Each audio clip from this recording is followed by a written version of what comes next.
Hello, everyone, and welcome once again to S.H.I.E.L.D. Discussions. I'm Captain Logan. I'm the Real Manos. And I'm Dan. What? Dan, what are you doing here? Oh no, do I have to go? No, that's okay, Manos. You can stick around. He must have just snuck in. Yeah, I was trapped in the casket of ancient winters. That's why my mic echoes so bad sometimes. Oh, is that what causes that? Yeah, when it sounds like a blizzard rolling in.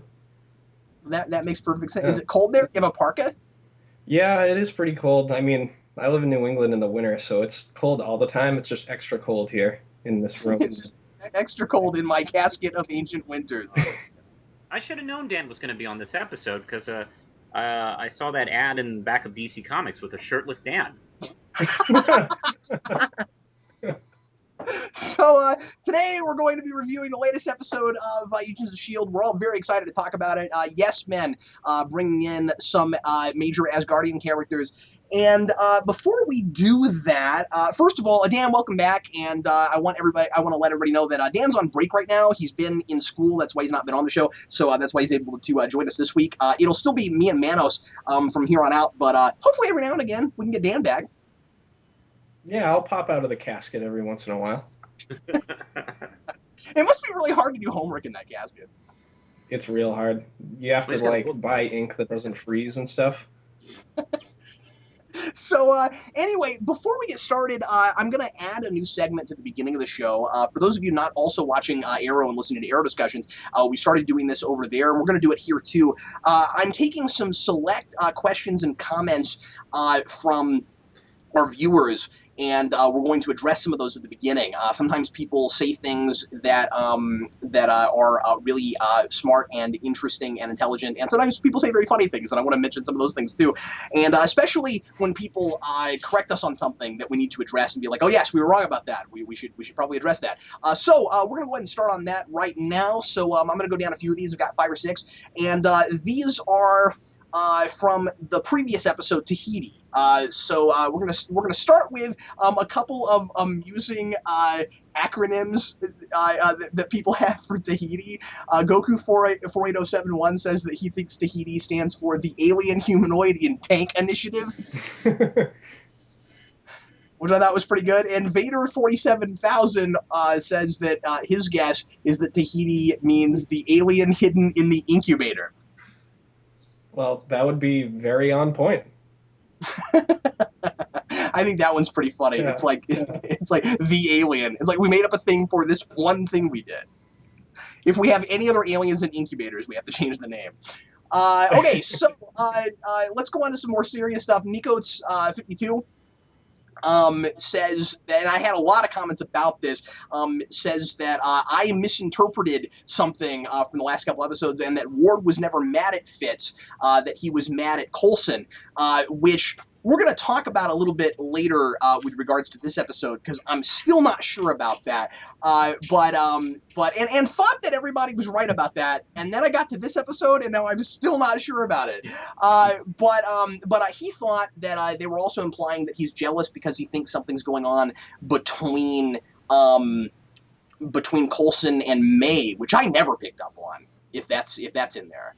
Oh, I had not picked up on that either. Did either of you guys ever get the sense that there was a love triangle between Ward, Coulson, and May going on? No. Well, if they have been, they haven't put those scenes in the show. That would be nice. Yeah, I get the fact that there's a history between Coulson and May. Yeah, I can see that he would be jealous of their rapport, sure.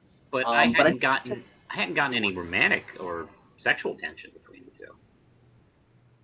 So yeah, if that's in there, I'd like to know where, because I didn't really pick up on that idea. But yes, a lot of people thought that he was mad at Coulson the entire time. But yeah, we'll get there. Sid Part 2 mentioned something that I had never thought of, which is really smart, and I'm glad that he brought this up. He says, I think it says Project Tahiti. And he's been saying Tahiti is a magical place over and over because he remembers some things about being revived. Remember in his flashbacks, he remembers some things don't stop, but then they alter his memory as to the context of that line. Good call. I never picked up on that. But that's definitely in there. We have that dream sequence where he says "Don't stop" when he's being lathered down in Tahiti. But then later on, we see him also say that in an entirely different context. Yeah, that's definitely what's going on there. Below 61, Cap, I think that the mystery guy was being fed the stuff. I thought the stuff was being extracted from him. Okay, so he's talking about the alien at the end that I wasn't sure was an alien. We know for sure now that it is after this episode. Thank goodness. And I had mentioned that he was that I thought that he was being fed the stuff, but it's actually coming out of him. Now that we know it's an alien, I think you're absolutely right about that. Double feature. I think it'd be interesting to see the thematic implications of Coulson going forward. I was watching Avengers the other day and discovered some neat connections. Coulson's hero is Captain America, who, like Coulson, is an optimistic hero who was killed in action and later revived. I wonder if the tie-in episodes with Winter Soldier will explore this concept. That's a good one. One would hope. The idea that he idolizes Captain America because he of the way he died in battle, and how does Coulson feel about the fact that he got brought back, just like Captain America did? Do a parallel between those two characters. That makes a lot of sense. Brain damage. Also, clairvoyant means one with clear vision. Could that be connected to Ultron? Possibly. I don't know if we know too much about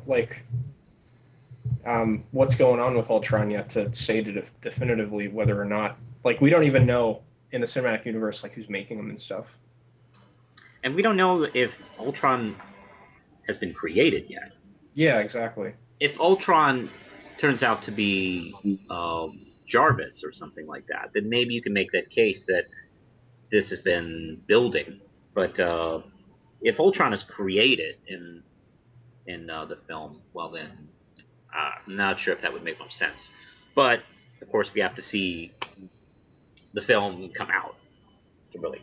Yeah, I just thought that was another potential interesting speculation. Although I still think it's got to be the leader. I'm hanging on. I'm clinging to that really hard. I think that's who it is.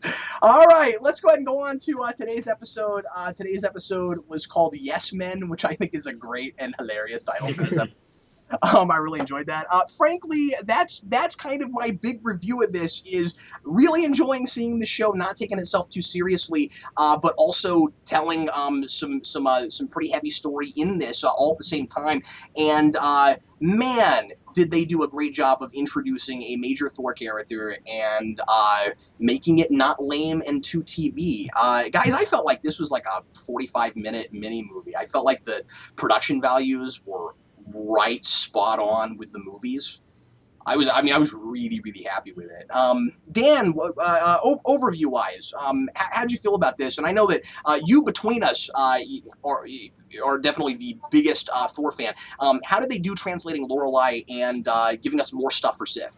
I thought Lorelai was great. I think they nailed her pretty accurately as to what she is in the comics, because a lot of people said that, why couldn't we have gotten the Enchantress instead? And I think the one main reason is they're saving her for the big screen as a villain or a recurring character at some point in the Thor movies or otherwise. But Lorelai's always been much more interested in Midgard than the Enchantress. Enchantress is much more about winning the heart of Thor and conquering Asgard and stuff. So it was cool to see Lorelai wanting to achieve things on Midgard, because that's always been her. That's the kind of big difference between the characters for me. And she's a little bit more naive and superficial.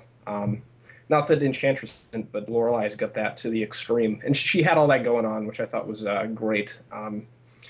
I really liked giving Lady Sif something to do, because the actress Jamie Alexander, who they cast as Sif, is fantastic. I love her. I think my favorite moments of this episode, every time she was on screen, she was great. And getting to, have at least one of the Warriors 3 members get some character dimension. How cool is that? They don't really get a lot to do in the Thor movies, so it's cool to take some of the characters I really would have liked to have seen in the movies and give them some time to become real people like they are in the comics. So I was just overall very pleased with everything they did with the Thor characters in here, and some of the characters that are regulars on the show too, Simmons standing up to Coulson. Oh, how cool is that? Yeah. cool. Like there was some great character stuff going on in this. I thought the best thing about this episode was that they didn't use the Asgardian characters as too much of a gimmick. That like they parallel our characters in very interesting ways, which we can explore in a minute. And it's still about our characters. This is always the risk you run. You bring in really interesting guest stars, is that they take over the show, and there's a lot of Star Trek that does that, where you have a cool guest star, and then they kind of take over the show, and then your characters are just sort of in the background as set dressing. That is not a problem in this show, and I was really, really excited about that. Manos. Holy crap! Did I really enjoy this episode? This is kind of an episode I've been hoping to see since at least the pilot, where they successfully bring this cinematic character from a popular current movie series into the fold, and like you were saying, she didn't overshadow characters, and nor was she a glorified cameo, where she didn't just pop in and say, "Hey, what's with the fish tanks?" and then leave. She was very integral to the plot. She was one of the main characters of this particular episode. It all tied in with what's going on, and you got to see this character fleshed out a little bit more than she is in her own movie series, which is one of the advantages of TV versus film, Yeah. where they can take the time to do that. Like I particularly like the scene with her and May, for instance. Maybe we'll talk about that later. But that's actually that was one of my favorite scenes in the episode, where she got to reflect on her, I guess, in a way, her relationship with Thor, and moving on, with her life, and sort of, extending that advice to May. And of course, that did kind of, in a way, build to a certain theme, because that's what Coulson and Sky are going through. They've had some hardships together, and they're kind of learning to move on, to move forward in this. I thought Lorelei was such a cool villain, and it could have been incredibly obnoxious. Dan and I have talked about this a lot with the Simonson's Thor series, where one of the only complaints I have reading that is sometimes I get irritated with the sheer amount of love potion stuff in that. And it's handled well. It's just sometimes I start losing interest pretty hard in characters that are completely mind controlled. This is one of the best mind controlled episodes I've ever seen. Agreed. I also like the way they played around with it. Like, they weren't completely taken over, mind controlled. They were who they were. It's Yeah, just their she really affects their, I guess, their priorities. Like, suddenly number one priority was her. Ward was still Ward, but now he had to do everything for her. Yeah, it was really interesting to see like those characters in a relationship that they perceive as being much more serious than it really is. Like I really liked with Ward how he was more honest with Lorelai than he's ever been with himself or anyone else because he doesn't let people get close to him all that much. When they're talking about like the person that really likes on the plane, and we could speculate as to who we think that is. I think it's kind of obvious, I think but it's like, obvious. yeah, I just thought that was really cool how they used the mind thing to not use it as an opportunity to make the characters different than themselves. We actually learned more about them in certain ways from having the mind controls. It was really interesting. Yeah, it wasn't a gimmick, and in order for me to like a somebody's not who they usually are episode, it's got to tell us something about that character. It's got to reveal something because far too often in TV shows it's used as a gimmick where a character where we get to see a character act out of character, and that's kind of the novelty. It's like, oh, isn't it fun getting to watch this character do things they would never under any other circumstance do? And it's almost more about the actors at that point Yeah. where it's like, look, this actor gets to do cool stuff that they're usually kind of stoic, but now they get to be silly. This was not silly at all about it. And to be fair, I'm thinking of things like Angel. There are a couple of episodes of other shows where they'll do it funny, but it still reveals something, so it works, or it's good. But here, I like and am more interested in Ward after the mind control. Like, that's really cool. That, like, through Lorelai, the show made me appreciate that character more. I thought it gave him quite a bit more dimension, and I was reminded a little bit of, like, the Buffy musical, Once More with Feeling, where you have a strange thing that comes in and forces a character to say something they would under no other circumstances say, that, like, makes everyone realize this really important big thing about them, or maybe even they themselves didn't know. There it was the musical thing where people just start singing about things and then suddenly you know everything about them. Here it was the mind control. How interesting was Lorelai's relationship with Ward? Like, she doesn't see him the same way she sees everybody else she's mind controlling. He's not just a prop to her. Like, I think that she actually has some affinity and admiration for him. Especially after they sleep together, I definitely saw that the chemistry they had in that scene, just the dialogue, I thought was great. Like they seemed much more intimate than I would have expected at all. Yeah, it's like he's a warrior that she can relate to, and he's on her level. And I felt like that was really important for her character too. There's a little bit of a character arc for her, even though she's the villain, and she finds herself in a way sort of like Thor has, only in a less good and altruistic sort of way. Um, Discovered that it is possible for humans to come up on her level. She's not necessarily better than every human. But she still has to mind control him to get there. And then what does that say about her? Boy, I love that stuff. Yeah, I thought that was really cool, and I thought it was awesome how it was. She sort of talked about that relationship with Thor he has in the Simonson comics as already had happened. Yeah, I thought that was cool. really interesting. Like adding things to the movie continuity that we haven't seen, like stuff that's happened off screen. That's really interesting. Yeah, you feel like you're seeing the mythology actually grow from the show, Yeah, because there have been a lot of places where Dan, you and I have kind of complained about, well, they name dropped something, but it was kind of a really surface obvious sort of name drop, and it's just like, oh, cool, you said Thor, you said Captain America. Here they were actually building that stuff. If they mentioned Thor or they mentioned Odin or someone, it didn't feel like they were just trying to get a rise out of the audience. It was actually part of the story. Mm-hmm. It exactly. always were very maturely and naturally written. I just it's so funny. This is what I had hoped that the show had been up until this time. And of course, not every episode can be like this, but an episode that really does link the Marvel universe, the cinematic universe, together like this. Well, I felt like writing wise, this is what I've been wanting from this show. Like I want to make it very clear that what I love about this episode is not just that they finally did comic book stuff. It's not just that they're finally linking it up to movies. That stuff is working really well, and I'm praising it for doing that stuff right. I think. But also, I felt like some of that stuff, for whatever reason, elevated the writing this episode. Agreed. Uh, There was nothing about this episode that felt like it was lingered or tired or uninspired. Everything really connected with this episode. There's just a lot more energy than normal. And if it because what I was worried about was you had that month-long hiatus where you heard things from the producers like, well, we're going to try to give the audience more like what they want, and I was a little afraid it would be half-hearted. And it's almost like the whole production has been elevated by it. Like it just felt like everybody was there, like everybody wanted to be there in a way that maybe in some other episodes they hadn't so much. Yeah.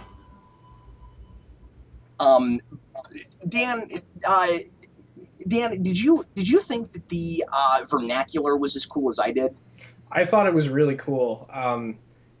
They didn't like. There's a potential with Lady Sif, especially, to um, make all of that stuff seem off. Like you could have totally like had a bunch of scenes from the first Thor movie where it's like, oh, stranger in a brave new world, and they like don't know what's going on. Like, oh, I'm gonna go buy an ice cream cone, like Wonder Woman in that Justice League. Um, and I'm glad that we just kind of got them speaking, very. I mean, we've been talking about Simonson a lot, and it's kind of hard not to. I was reminded very much of the way he writes the characters, where it's old English vernacular, but you can still understand what they're saying. It's the perfect balance between like the Stan Lee, um, old English dialogue later in his Thor run, where you can like barely understand what people are saying. And like JMS's Thor dialogue, where he totally modernizes it. Simonson's like the perfect medium for me. I think they did that very well on the writing with this episode. And it's just really charming, Yeah, it right? is. It is. One thing I was really impressed with, and I don't know if you guys had this, I thought that Ward, or not Ward, I thought that Melinda May and Sif almost speak the same language. Yeah, that's what I got out of Like, particularly that scene I mentioned. They seem to see each other as warriors and as women, and I thought they related to each other very well in that episode, that scene. and of course they have a lot of reasons to and especially their their past histories where like now Lorelai has affected them both, and I really liked how that played, but then also just in their sensibilities it was almost as if May was the one person who practically speaks Asgardian.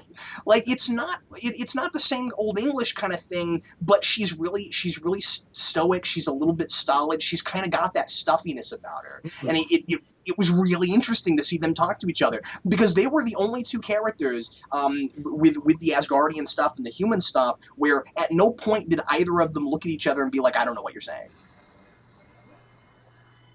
And there's a little bit of that with a lot of the other characters. I also thought it was interesting, and at first I questioned it, but then I remembered the scene in Thor 2 that totally makes it work, where she said the computers were antiquated. Yeah. Oh yeah, yeah. And I think that that was them going out of their to like you were saying earlier, Dan, not do the thing where it was Stranger in a Strange Land and her going around and being like everything is alien, I don't understand anything. Where like Olsen's treating her that way, and she's like, no, I totally know how to use this. It's really outdated. This is like a Mac Plus to me. I really like that. And at first like I said I kind of questioned it, but then I remembered the scene in Thor 2 with like the surgical bay, Oh yes, that's right. and it was and it had that kind of technology where they were sort of using holograms, and I was like, oh yeah, I guess it would be antiquated to them. They actually have technology. I forgot. Yeah, the Asgardians are cool in Marvel because they're like space sci-fi and medieval fantasy combined. I've always liked that about them.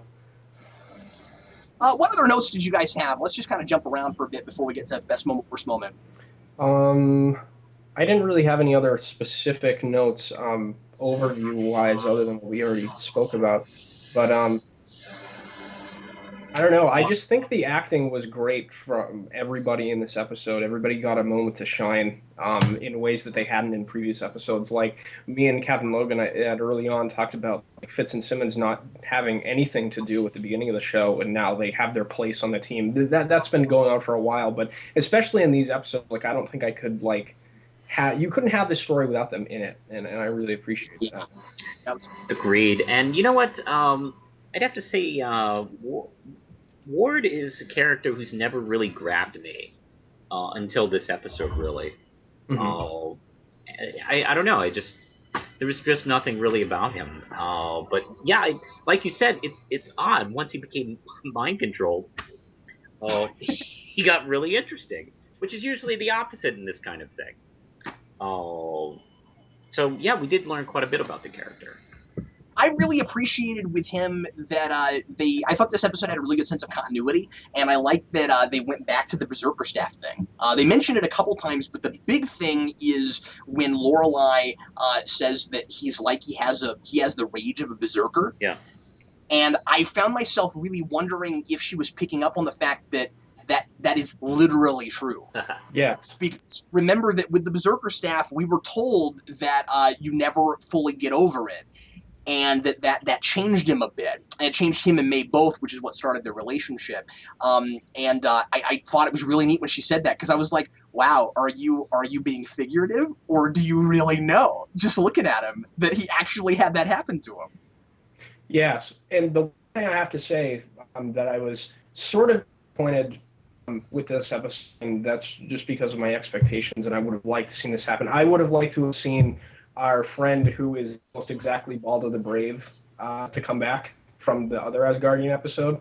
Um, Oh yeah, but I'm oh, sure he'll show up eventually. I'm going to be surprised if that's not him now, every time they bring in like something Thor in the movies that's related to this incident in some way.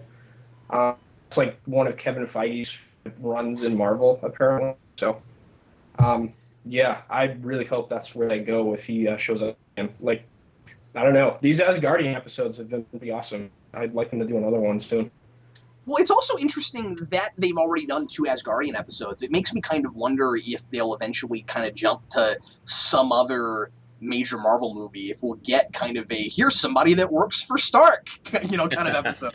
I imagine we'll probably be seeing maybe the next major thing is probably something related to the Captain America film. I'm sure.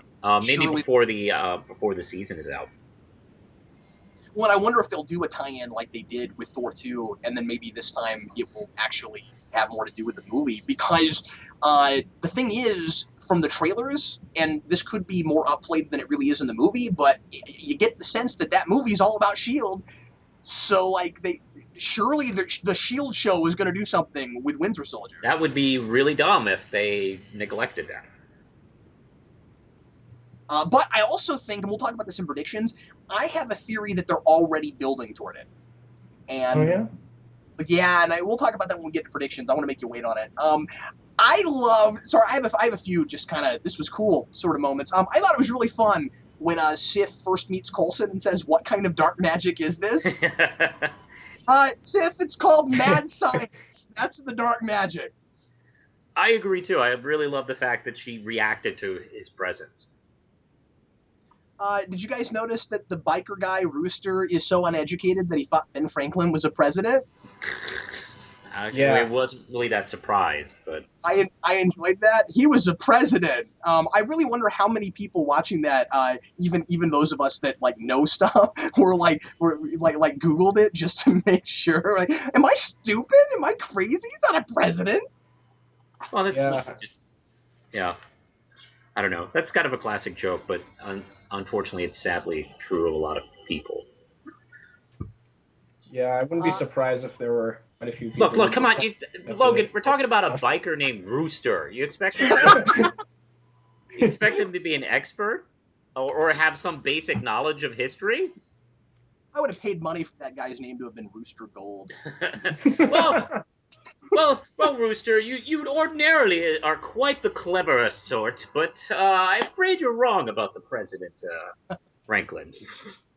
Well, it would have been really great if his actual answer, if he was this stupid, if his actual answer was, I don't know who that old lady is.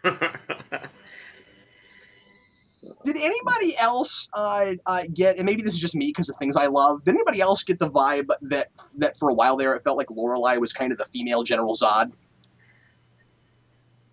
I didn't necessarily get that vibe, but I don't. I haven't seen Superman 2 as many times as you have probably. I I did don't get, know. I did, when she was asking somebody to kneel or something like that. She's in a small town. She's in a bar. It's during the day, right in the middle of the day. She totally destroys this place. She has this she has this obviously this arrogance about her of I'm better than everybody else, and you're all going to worship me just like Zod did. And yeah, and then she has that moment where she says to Ward, I don't kneel to anyone. People kneel to me, and I'm like, she's female General Zod. This is fantastic. A meeting between her and Zod would be interesting. Yeah, it really would. Dan, I would assume that you might have had what I had. Well, I mean, all of us. Did you guys have the thing that I had also of constantly comparing her to Loki? Yeah, Well, because the they're Loki, supposed to be a thing in the comics, so I was like, I want her to meet Loki. the Loki comparison actually is very apt because she has been in prison. She escapes to Earth, and I guess her next move is to take over Earth. So apparently, once you get kicked out of Asgard and fail, the next obvious step is taking over Earth. So Earth to Asgardian despots, I guess, it's like basically sloppy seconds. Well, the sense I got was that she'd attempted this before, Hmm. like I guess, on yeah. Earth. It's possible, yeah. And I think they actually say that, and I thought that the contrast between them was really interesting too, where she manipulates people like Loki does, but she's a lot more out in the open and obvious about it. Yeah, well, Loki's a master manipulator. She just goes, "I have the superpower," and I mean, like her whole thing seems to be, I should be allowed to do this because I can. Well, don't forget her. Loki had a similar ability using the power of, I don't know, heart, or taking over people's hearts or something like that. Yes, because he's Mati Mativ, yeah, he's evil from Mativ. planet. Yes, he's evil. He's evil Mati. And yeah, I mean that, and that mind control in the Avengers film worked very similar, where Hawkeye wasn't really, totally super evil. Yeah, but then a lot of the time he uses a lot more subterfuge. Where like he'll pretend to be somebody else. He'll be in the background, that kind of stuff. Yeah. She's got to do it right out in the open. Yeah. Because with Loki, it's a lot more about like how people perceive him. He's obsessed with fame and glory and all that kind of stuff. And I kind of feel like she just likes the idea of being in charge. Yeah. She just wants to be this big ruler. And then they do, I think, a really interesting parallel between S.H.I.E.L.D. and Asgard as big authority figures. And having, and I thought this was really interesting. At the end, Lorelei and Coulson are paralleled as people that are going against authority. And like Coulson, in a way, at the end, is sort of Lorelei.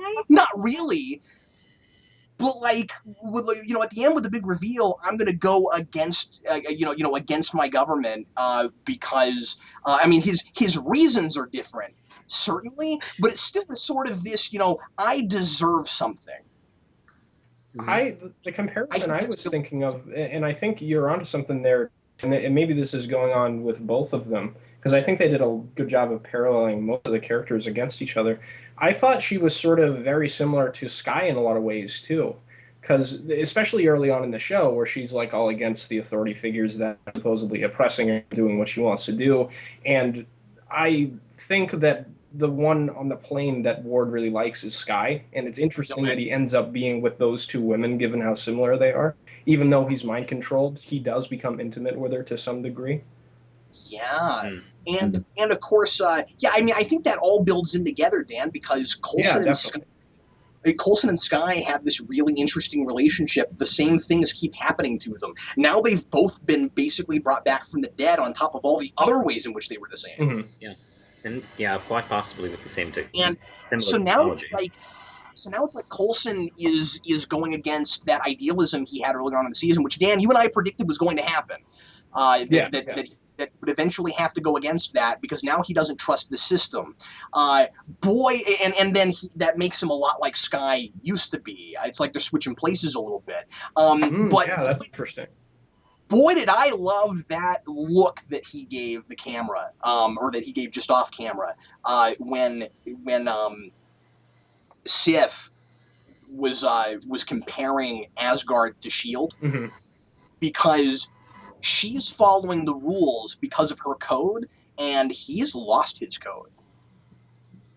Yeah, exactly. And I loved that. His look, that was some of the best acting we've seen from him all season. That was really neat.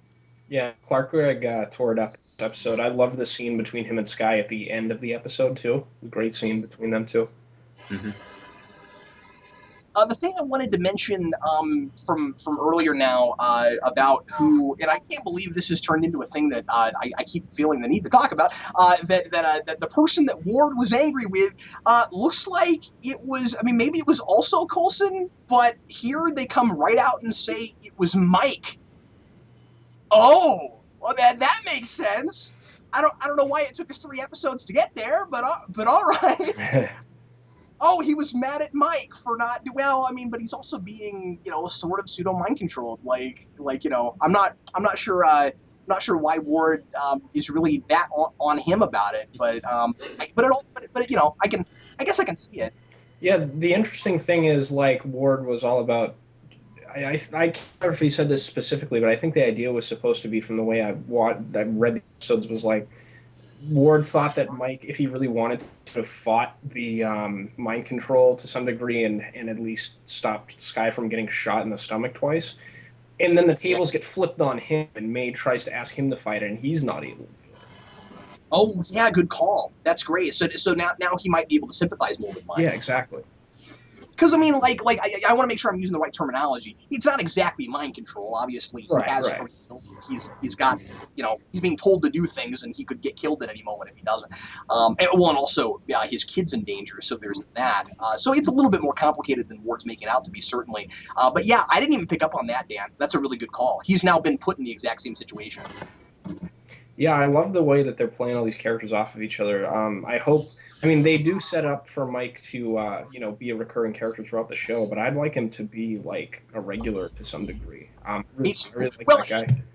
and with the whole cyborg thing, like I think him just as Deathlock on the show would be Oh fantastic. yeah, I'm down. What else? Why don't we go ahead and jump over now to best moment, worst moment? Dan, what was your favorite moment of the episode? My favorite moment was every time Jamie Alexander was on screen. I thought she was fantastic. She's, intelligent. She's strong. She's really good looking. She's, I don't know, she's the whole package. She's awesome. I was really happy that she, of all the Warriors three, she was the one to bring over. Because I think she's out of all of them. Not that the other actors are, mediocre or of a lesser caliber or anything, but I've always been drawn to her performance in the Thor movies. That character has much more dimension when she's playing her than it has a right to be squalized, and I'm really glad that she was down to do this. And Sif is a character I really like from the comics too. I think she's one of my favorite female Marvel characters. So I don't know. Every time she was around, I was happy. Well, of the three, she was the one I kept wanting to see a lot more of in the movies. Oh, Mhm. exactly. I had exactly the same thing you did. Yeah, when I heard she was going to be on, I was like, some people might look at that as a really minor character, but I don't. Now that I've read some Thor, like she's kind of a big deal, and Lorelai is too.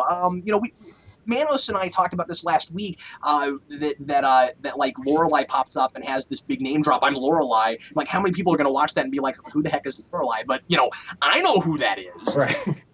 And so like I don't know, I think it's a really cool way to introduce her to people because and Sif too, because obviously she didn't get a lot to do in the movies, but like Lorelai now that's going to be a memorable character for people that never saw her in the comics. I think it is as interesting as it would have been in a movie, maybe more Oh, I so. agree. She's got a lot more screen time than she probably would have. She got a lot more screen time, I might wager, in this episode than than Eccleston did in Thor 2. Oh, that's definitely true. And maybe even with the scenes they cut. I mean, Yeah, I know a because lot more about her than I did about his character. And she is your villain for this episode. I thought she was fully realized. Yeah, I mean, I love Thor 2, but I mean, one of my minor beeps with the movie is we really don't get to spend much time with that villain. Uh, Yeah, and for me, it's a major beef because I love Malekith. yeah, he's awesome. mhm. Manos, what was your favorite scene?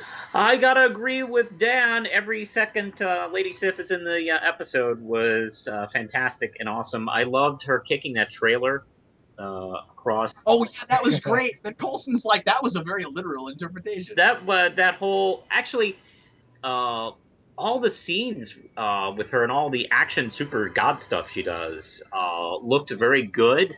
Didn't look TV budget to me. Me neither. Was very well done.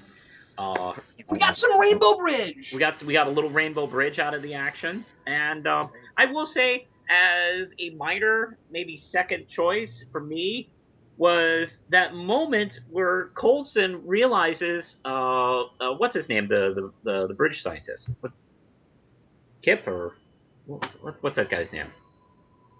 I'm not sure what you're talking The about. the the the British kid, the scientist guy. Oh yeah, Fitz. I didn't hear what Fit. you said. I thought you said the bridge scientist. I was like, who's the bridge Anyways, scientist? I love that moment where he figures out that he's been controlled. And he handles that extremely well. God, Yeah, that I love that moment. Well, what I kept thinking in that moment was I was like, see, we're learning about these characters, or at least, I mean, this is something we kind of already knew about Fitz, but what I loved about that is dealing with Ward, had it been Ward in that situation, even mind controlled, he would have immediately caught on to what Coulson was doing, right? Like if it had been Ward, he would have been like, yeah, you're not mind controlled, are you? And then he would have shot him. Yeah. But not Fitz. Yeah. Well, Fitz doesn't pick up. he knew he could, he knew he could handle Fitz. So, I but thought that I love the fact he like immediately caught on and in like maybe half a second was able to, kind of cobble together this fake BS about, oh yeah, totally, I'd love her. Yeah, those moments of comedy were fantastic. Like I didn't feel like they were forced in or anything. Like This is an extremely well written, well acted episode. I am surprised that I'm saying this, despite all of the really great, fun Asgard stuff. My favorite scene was still the Sky Coulson conversation at the end. Oh, fair enough. And I think a lot of that is because I've really latched onto them as in. I mean, when I say couple, I don't mean a romantic couple, but they're a duo, a really important duo. And every time they're on screen together, I really eat it up, and I really dug that scene. Now, I have a question about that scene. I really wonder what Coulson's talking about when he says he's going to go get revenge on someone, because I don't think it's Fury. The way he talks about Fury earlier in that scene, it's left kind of mysterious. We're going to go get the man responsible, and I'm not sure who he's talking about, unless it's the clairvoyant. It's probably the clairvoyant. That would be my guess. I mean, I don't think it's Fury. I was half No, expecting him to say that, but I don't believe it is. Yeah. It's either the clairvoyant or they're gonna do something further to that Ian Quinn guy because he kind of pointed to Sky like where she was injected with the drug, right? And he was the one that's directly responsible for that, I guess. But like that guy's already like in jail in real life, so he had his chance to do something to that guy and he didn't take it. right. Like they protected him that whole episode. But I figured now that he was like a little bit more on the edge, maybe he would have said that definitively wanted to get revenge on him. I don't know. Yeah. We'll have to see. But it's really fun to see him go off book and stuff. Like, yeah, Clark Gregg plays Angry Coulson really well. I don't know, like guy's so nice all the time that I didn't know how. I knew he could act it, but I didn't know what it would be like seeing Coulson as like an angry person all the time. I don't know. I'm really digging it. His anger is really quiet and understated. It is, yes. Which I enjoy a lot, because so many people go off the rails a lot when they do anger. Because he's got so much intensity in his face, he doesn't have to raise his volume at all. Yeah. You can just see that rage. He's fantastic.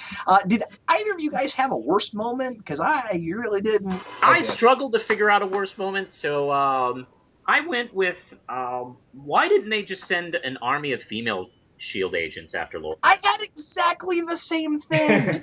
It's not like S.H.I.E.L.D. doesn't have any. And I also wondered why Asgard only sent one person. Well, I'm sure she could handle. I mean, they sent a female. They were smart enough to send a woman.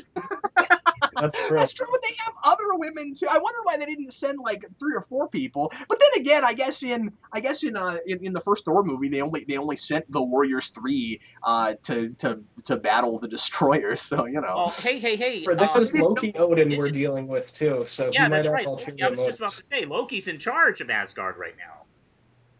Wait, what? Yeah. Oh, yeah, true. Asgard? That's a really good point. Yeah. Well, in that case, they shouldn't have sent anybody. Well, he had to send somebody. Yeah. Or people Isn't would that revolt. really interesting? If Loki and Lorelai have a history in the, he sent Sif to go get her. I wonder if that'll be a thing later on. That would be really cool. Too. I wonder why he did that. Huh. That's fascinating. Because there was every chance that Sif would go off the rails and kill her. So Loki could have been mad at her and been like, I'm going to send the one person that's likely to stab her in the heart. Well, that's what I would do if I was Loki. That would be a no-brainer. But yeah, seriously. I also thought it was funny that Logan, if you had a criminal who can magically control men, and you had to put together a team to go get her, would you have any men whatsoever on that team? Well, no, naturally, of course not. But I'd send probably 5 or 6 women. No, Um, that is definitely a really good point. Yeah, I also thought it was great that I would send Ronda Rousey and Lucy Lawless after her, or anybody really tough. Wasn't it great that Lorelai never took off that biker shirt? She just had it the whole episode. That was really funny. Like it opens with her taking a biker gang. I thought that was so funny. It's like, yeah, Lorelai and a biker gang. And I also thought that there was something a little bit like a representative symbolic going on there because she's a rebel and you got the whole biker rebel thing. Oh, And yeah, also that's that true. goes to the whole anti-establishment feeling of Marvel. Yeah, exactly. I thought that was a deliberate choice. No, you're probably not wrong about that. That's a really good point. I hadn't thought of that either. Um, Dan, did you have a worst moment? yes, I did, and it's in that whole sequence at the bar. There's this. This is a really small nitpick, so I don't know. It just kind of took me out of the scene when it was happening. There's this one shot where Lorelai is standing on like the roof or something of the bar above Ward, and she looks so green screen when she's standing up there. Oh, I didn't really catch that. Like Yeah, so I would obvious. agree with that. She did look a little screeny. Like you can see the edges of where it's edited in, like around her and stuff. It was real bad. Isn't that well? And isn't that weird? Given that Sif falling out of the airplane looks so good. Yeah, it's weird. I don't know. Like they didn't linger on the shot too long, so if you didn't really like look, you probably missed it. But I don't know. Like that was early on in the episode. I'm like, oh, I hope this is not a sign of things to come. Yeah, because they tried some pretty ambitious stuff in this. I was surprised by the sheer amount of stunt work. Yeah. Like you have all that stuff in the bar, and then you get to the end, and we get like Ward being thrown through glass. Mhm. It's like I can't believe just the sheer amount of stunt work they did. But man, I would not have that much glass on that airplane. Glass is breaking all the time on that airplane. That's true. It's like I wouldn't have the fish tank. I wouldn't have any. Anyway, Dan, give us a big idea or two. The big odd I had about this one was, you know, pretty much all about relationships, why we need them, why they're important. Because like every relationship that a character has with each other in this episode, like they're not as honest with themselves as they are with each other about things. And even when Ward is like put into a position that he's never been in before, when he's in a really intimate relationship, I thought that was really the crux of the episode, like why they're important, why we need them, and how they can be manipulated and be used in a way to coerce people into things that you want them to do. Like being in an abusive relationship, basically, you got to know when to end things. Not like Ward and May's relationship was abusive or anything, but you could tell, like right from the start of that, there was not really all that much of an emotional resonance between the two of them. It was It's very not cold. Yeah, it's not especially healthy. That's a really good point. Yeah, so that ending on top of like the Coulson and Sky relationship deepening with the secret that he tells her about, all the relationship manipulation with Lorelai, and all the stuff we got revealed about these characters through the relationships. That's what I thought the episode was really talking about and making a statement about. Um, but did you guys notice anything else that you thought was going through there? The other really big one that we've talked about already, of course, the whole challenging authority thing, which has been all over this series, but was done in a really different way here. Yes, yes, definitely. And I liked all of that. The whole. I mean, we got a classic supervillain thing here, man. Like she believes the rules don't apply to her because she's awesome. And then you get to the end, and Coulson is sort of doing the same thing, but for maybe better reasons, but then maybe not entirely, because is he fueled more by revenge than he is fueled by making sure that Sky's not messed up? Yeah, exactly. And so then is he ultimately all that different from Lorelai? I mean, yeah, she's not in it for revenge, but she's in it for selfish means. And that's why I'm really latching on to this whole like comparison between those two, which is the last thing I would have ever expected. Manos, did you have anything else? Outside of what we've talked to, no, I think we've covered pretty much everything. I did have my note about moving on with what has happened, and going forward. But that's pretty much it. Guest stars this time, of course, we have Jamie Alexander, who's Sif, Lorelai, who's not, Elena Satine, who's not done a ton of stuff. She's kind of a character actress, and she was in an episode of season 10 Smallville. She was a recurring character in a show called Magic City I've never heard of, and in all kinds of other things, or in a few other things that I don't know very well. But she's not real well known. This girl's going places. Yeah, I thought she was fantastic. I think this is possibly the start of a really bright acting career for her, and I hope she gets a big stint in Marvel as that character. I hope so. I'm not sure if we'll see the character again, but I mean, she's definitely a strong enough actress, and the strong enough character to make some sort of appearance elsewhere in the franchise. Yeah, I think it'd be a missed opportunity if we didn't get her in a Thor movie, just because I want to see her and Thor together. Like that needs to happen. Yeah, her and Thor, her and Loki, her and the Enchantress. It's ripe for good stuff there.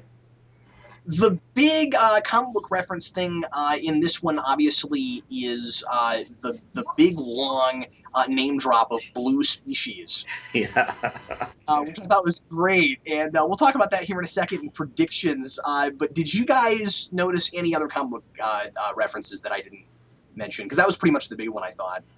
Yeah, other than the obvious ones, like, when they're talking about like Asgard and Thor and Odin and stuff, there wasn't much that like I saw that, was referencey that if you weren't listening close enough you would miss.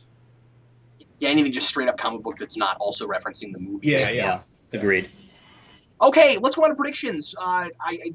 There's a couple of big things that I didn't want to talk about earlier until we got here. Manos, Dan, predictions you guys have. All right, predictions. I'm going to say May is not only being ordered to keep track of what Goldson is doing. I have a distinct feeling that she probably knows quite a bit. Outside of that, I do have a feeling about the alien. I am now that we've name dropped Kree. I really am even more convinced that was a Kree we found in that tank. Yeah. And see, I'm more convinced it's not now. I really don't think they would name drop whatever it ultimately ends up being. Really? Yeah, I really don't think they'll do that. That struck me as. You think it's a red herring? Saying, Do you think? Yes, I think it's a red herring. I think it's them saying, okay, fanboys that all think you know what it is. It ain't that. That doesn't mean that it can't be. They may end up going there. I did really appreciate the fact that they straight up told us it's alien and the skin really was blue. Yeah. I kind of needed that. And Manos, I think maybe I was right last week when I said that they thought that they were telling us more in that scene than they really were, because I couldn't tell just from looking at it that it was definitely alien, Yeah. and that the blue skin wasn't just because of the watercolor. That was my thing. I pretty much felt it was alien, but I agree with you about the skin color. It's like, well, it could just be a blue light or blue liquid. I'm hoping it's a blue skin creature because that would be cooler. I do think that they were making sure that we knew stuff this time. It's definitely a blue skinned alien. Yeah. See, maybe this is wild speculation on my part, but that's the whole That's point what of we're this doing. section. But hear me out. Oh, I don't think wanna it was be- Bigfoot. Damn it! So like I'm with Manos. I'm kind of inclined to think maybe it's a Kree just because like my mind has been going ever since they name dropped it and I realized they could like actually use the race and stuff. I Like do know that the Marvel family of characters, the Captain Marvel characters, are all people that are injected with Kree DNA, just like Sky and Coulson, right? Yeah, correct. So one of the big Avengers stories is the death of Captain Marvel, and he dies of cancer, and that sort of unites the Avengers and brings them together in that story. We had a lot of commenters mention that too. Yeah, I didn't bring that up earlier because I knew it would come up. Yeah, so like, Coulson's the one that dies and is brought back with Kree DNA. I don't know, that could be them doing the death of Captain Marvel in this continuity without, specifically using the character in the first movie where the Avengers show up. I think that would be potentially interesting. I'm not saying that Coulson's going to straight up become Marvel anytime soon, but I don't know, that's just food for thought. Yeah, and you make a really good point. Well, in fact, I don't think that's wild speculation. That like a lot of people are suggesting that that might be what it is because sort of like the Spider Woman thing, there's too many hints. It looks close to that. So if that is what it is, then yeah, it's definitely Kree. I still think all that could potentially be a red herring. I was really surprised to hear the name. I I also was happen too. to just knowing what's going on behind the scenes of the Marvel franchise. I know Marvel Studios is interested in bringing Captain Marvel into the films. Uh, Yes, and they're using Ronan the Accuser, who was a Kree in Guardians of the Galaxy as well. So it'd be a cool tie-in if they're Kree related. Okay, all right. Well, you're making a lot of really good arguments. because think about this, Logan. Yeah, The Kree haven't appeared yet in the films. right. They need to build that, and that would be what we've seen them do in past films. You gotta look to the past. Is the way they've been slowly piecing this franchise and this universe together. Uh, it would be yeah. I guess they could just boom drop the Kree in our laps in whatever film they have coming up. Or would it be just maybe a better idea to kind of like slowly introduce them? You know, they can use this TV series they have week to week. Yeah, Exactly.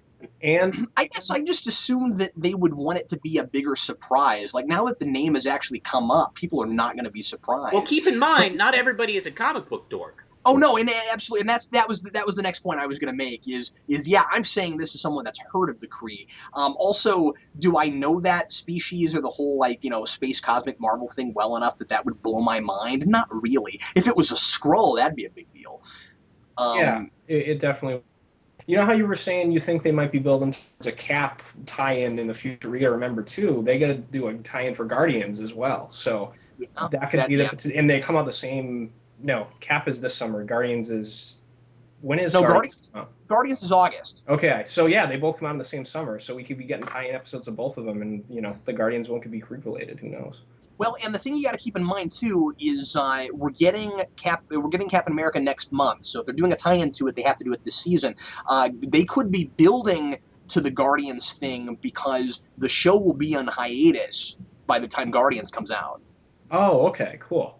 I mean, think about it. That's Yeah, yeah, August. The that show is should be true. off there by May, or beginning of June, right? So like they won't be able to do a straight up tie-in unless they wait and do it in September. Right, that's true. I wasn't even thinking about scheduling, but you're right. I think, yeah. I think they might be building up to Winter Soldier because of the whole Fury is off grid and nobody knows where he is thing. I think Fury could be doing whatever he's doing in Winter Soldier. You mean that I could be don't. happening as we are watching these episodes? Yeah, like they could, and I haven't seen the movie yet. They could open Winter Soldier with Fury off on some kind of mission. Didn't they Yeah. say that the doctor who Coulson talked to was off the grid, not Fury? I thought No, they that's who they said were Fury was talking off. about. No, But I'm. they No, they said also said Fury. Oh, no Fury's off grid. oh, okay. Okay. Yeah, I think it was May, and that was kind of a big deal too because May I think knows where he is given the stinger. And she says she very quickly is dismissing. If I'm remembering this right, I think it was her that's like dismissing everything that Coulson's saying and being like, "Well, he's a high level agent. He's off grid. You did that once too, remember?" And I think that's probably why because she knows stuff. Right. Yeah. So anyway, I just think it's possible that maybe that's where Fury is. Oh yeah, The definitely. the big prediction I want to make, and this is more of a big hope, is we have got to have a big showdown between Coulson and Fury in this show eventually. That has to happen Yeah, I agree. because there's already precedent for getting Sam Jackson in the show because he did that cameo, and I think that it would be kind of doing a disservice to the viewers if they kept building Coulson. I mean, we've done this for 2 episodes now. Coulson keeps trying to find Fury. It would be really kind of disingenuous for them to never have that moment between them. Yeah, I would like the season I'm hoping, finale to be that. That would be ideal for me. It would be a good yeah, payoff. Yes. yeah, that'd be great. I just think it would be a little bit lame if they never paid that off. No, I I definitely wouldn't feel agree. so weird about it if we hadn't seen him in the show once, but like, don't you want to see him get to do something dramatic at some point? Like if they could actually get him? Yeah, hey, if it was up to me, like, and money was no object, he would be in the show every episode, man. Yeah, of course. He'd at least. I was hoping, and this is neither here nor there, and I knew this probably wouldn't happen, but I was hoping when they first announced this show that every now and again you'd at least get him on like a computer monitor or something, a la like admirals in Star Trek. Yeah. Like I thought, I hoped eventually that, or every now and again that he'd pop in and it would be kind of like the whole, um, like, oh, what is the name of that show? Match game. Yeah, yes, Manos, it's Match Game. No, Mission Oh, Impossible. Like Mission, of course. he'd be the guy that came on and said, hey, you need to go do this mission now. And yeah, I want to see eventually, I don't know, I know Scarlett Johansson is having a child now, so she'll be kind of like, after they finish filming her scenes for Age of Ultron, she'll be having her child for a while, and she won't be able to do as much work. But like eventually, if the show keeps going, I'd like to see her and or Hawkeye sometime on here because they're like the two big Shield agents. I don't know if they'd be able to get Jeremy Renner or her because they're giant actors, but well, that's the difficult thing about doing a Shield show is that you've got all these high profile actors playing Shield agents that you like to see in the Shield show. I think yeah, maybe I think what they should maybe use to their advantage in tempting these actors is more screen time as these characters doing interesting things, like Jimmy Alexander as Lady Sif. Yeah, sure. yeah. I How's think it? hopefully maybe they can show this episode as an example of what we can do. Like, hey, we can give Jeremy Renner something really interesting to do as Hawkeye. That's a really good point that they can use this as kind of cannon fodder to say, look guys, if we put you in the show, you're gonna get stuff to do. It's gonna be cool. Yeah, you don't have to like jump around on wires in front of green screen. We can You can make it. We can actually act. we can make it well, and also it's not, and also on the flip side, it's still an action show. It'll still look like the movies more or less. Yeah, pretty much. Yes. At least it kind of did this time. Yeah. Oh, I forgot to mention this earlier. Dan, how off the page was Sif's costume? Oh, it's awesome. Yeah, I've liked her costume. Is that the same costume she was wearing in Thor? Yeah, I think it was. Is it? Okay. I didn't notice because when I first saw that movie, I hadn't read Simonson, but I was reading Simonson today, and I was like, oh, it's the exact same costume. That's awesome. Yeah, I love how well translated the Asgardian costumes have been. The Warriors 3 all look straight off the page pretty much. I It's mean, insane. Volstagg isn't as big as he is in the comics because that would be He's, physically impossible. he's not even played by a large actor. Yeah. Yeah, he's a big guy, but not a fat guy. Not a fat Right. guy, yeah. Okay, well, that unless you guys have anything else you wanted to talk about that we missed in the hour we've been doing this, let's go ahead and go on to trivia questions. You guys good? Yeah. I'm good. Manos, what was your trivia question from last week, and what is the answer, sir? My trivia question was, what was Bill Paxton's film debut? And to make things a little more interesting, this film, he is uncredited. His film debut was Crazy Mama from 1975. Yeah, I never thought that I would see like the words "crazy mama" show up that many times in the comments for Shield discussions. So the first time it popped up, because I hadn't looked it up, man. It was the first time it popped that up. I was like, what does that have to do with anything? And then I was, oh yeah, that's the question he asked. I totally forgot. My trivia question from last time was, what is the code question to get into the facility where Coulson was resurrected? And the answer was, how was the drive from Istanbul? Which I kept wanting to change and make it, how was the drive from Istanbul, not Constantinople. Uh, let's go ahead. Let's go ahead and I do get our that questions. joke. I love you, Logan. Can I say something that has nothing to do with anything? Sure. Um, in at the risk of making another Star Trek reference, because I know I do that too much. There is a starship class in Star Trek called the Istanbul class, and they have a ship called the Constantinople in Istanbul class. They do? Yes, That's which I funny. just think is hilarious. Anyway, Dan, what is your question for this week, sir? My question is, in Marvel comic continuity, because I don't know if they've like confirmed or denied this, like whether it's true in the movie or not. I wouldn't think so based on the answer. But who is Sif's brother in Marvel comic continuity? Ooh.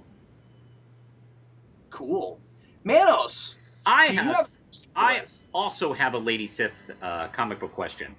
Awesome. She recently completed a well-received, albeit not as high-selling, run in Journey into Mystery. How long was this run? When you say how long, do you mean issue count Issue count. or? How many issues? Oh, okay. Cool. Have you been reading Journey into Mystery? No, I have not. Oh, okay. I was just curious because I haven't read that book in a long time. But I have read some excellent reviews of it. I came really close to picking it up, and then the run ended, which happens a lot, actually. Like, whoa, hey, Yeah. this book's kind of, I've been hearing some good things. Oh, it's canceled next month. Oh, never mind. Yes, that does happen That quite a happens bit. quite a bit, and it's irritating. I've got an easy one this time. Of course, mine are always from the episodes. My question for this week is, what are the new night guns called? They don't call them night guns anymore. I loved how excited Ward was when he found out they weren't going to have to call them that anymore. It was like, yes, And that's they done. lost the ounce. I liked that callback to the earlier episode too. Yeah, like I said, so much cool continuity stuff in this episode. Very cool. Well, everybody, thanks as always for listening to S.H.I.E.L.D. discussions. This one was pretty much us just gushing about how much fun we had watching that episode. And we will see you again next week. Do we have an episode next week? Has anybody looked? I have not, no. I assume next week. Okay, hopefully so, because we've had so many hiatuses for the show. I would hope that they've got one next week. But we didn't get Arrow this week, so I wasn't sure. So anyway, we will see you again very soon. And Dan, I hope you can join us again in the near future, sir. I hope so. Anytime I can come back, I will let you know. And hopefully it's for another episode as good as this. Dan and I will be with you again here pretty quick with I milk Dan for all he's worth now whenever we get a chance to talk. Dan and I will be with you soon for a comic vault on the next installment in the Simonson Thor run. So all Thor stuff today. So if you've been watching us do that, come back and watch that. And in the meantime, I'm Captain Logan. I'm the Real Manos. And I'm Dan. And thanks a lot for listening.